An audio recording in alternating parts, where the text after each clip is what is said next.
ځه ولاړ شه 50,000 روپۍ 50,000 روپۍ ته شش 50,000 روپۍ د ډرامه دې جوړه کړې ځه ولاړ شه شابه ځه د عمرې ته مې ډېره آواز شوې ده الله دې مې قبول کړي د پیسو څه کمي ده د پیسو هغه چاته ووایم 50,000 روپۍ کمې دي چې اوس چاته ووایم د شناخته سړی به څوک یې پیرک سمه ده صحیح ده انشاءالله الرحمن چې سړی رالی بیا زه در سره کوم السلام علیکم پیرک خانه زه سره کوم وعلیکم سلام عثمان خانه خدای دې راوړ څنګه خیرت دی جوړ یې بخیر خیرات یې ژوند زندګي بخیر دې خواته برغلی وای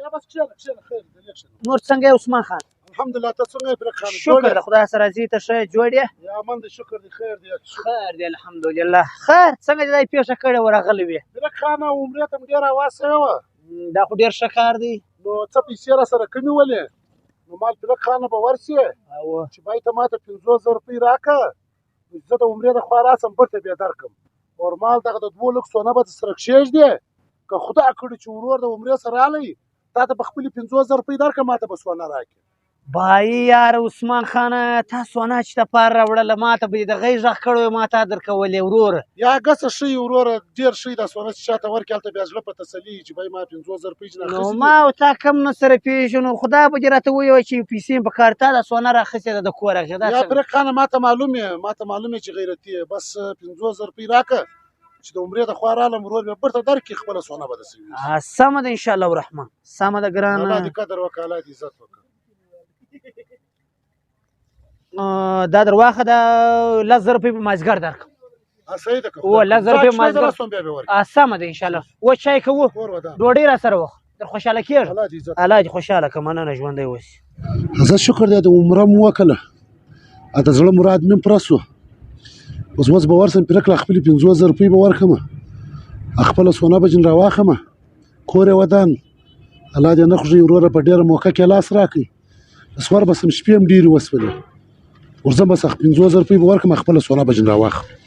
یاله خیر السلام علیکم پیرک خانه وعلیکم سلام عثمان خانه څنګه یې پیرک خانه جوړ یې طبیعت ښه دی و خیر دی ته ښه کور ته خیر خیرات دی بچې ده ته څنګه ستا امانت مې راوړی دی چې امانت هغه 50,000 روپۍ چې تاسو ما واخیستلې زه عمرې له تلم ما تا ته څونه درکړله د 2 لکه مال دا سره کښېږده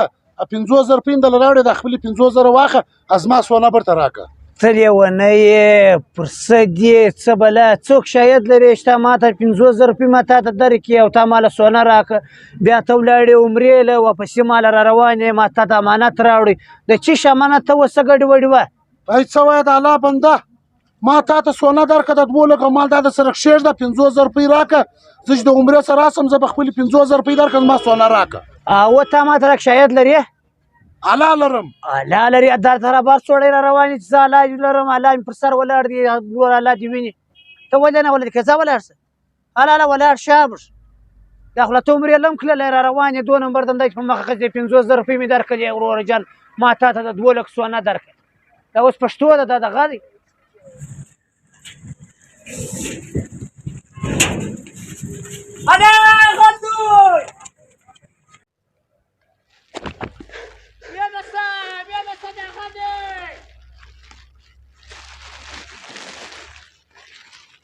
وایي دا خو زما سونه ده ولې شرمېدلې تا ول تا سونه که څه ماته راکړې نه ده ولې ناځوانه تا او ما ته تا د ما سره تا لیک پړ نه دی کړی ته ثبوت نه لرې الله خو پر سر وکړه نه وه د الله دی بیش نه دی چې کوي څوک چې وایي دا ته را شرمویم بیا واخه دا خپلې 50,000 روپۍ آینده چې دا د چا سره ونه کې بروسه ډېر غټ شی دی زموږ په اسلام کې تا د خلکو بروسه ور ماته کړله ما تا له څو دعا وکړلې دورې مال زما انډیوال ته ما سره دومره ښه وکړو ما ته 50,000 روپۍ راکړلې ورزه دله رالم تا ما ته څه ویل تا هلته ثبوت نه لرې لیک پړ نه لرې څوک چې لیک پړ نه لري یا ثبوت نه لري هغه به بیا دا کار نه کوي واخه دا خپلې 50,000 روپۍ زما ایمان تکړه دی ستا رقم بې ایمانه نه یم آینده چې د چا سره دا کار ونه کې توبه وکړه را روان یاست ما په تا بروسه کړې وم تا په ما بروسه کړې ده بروسه ماته کړله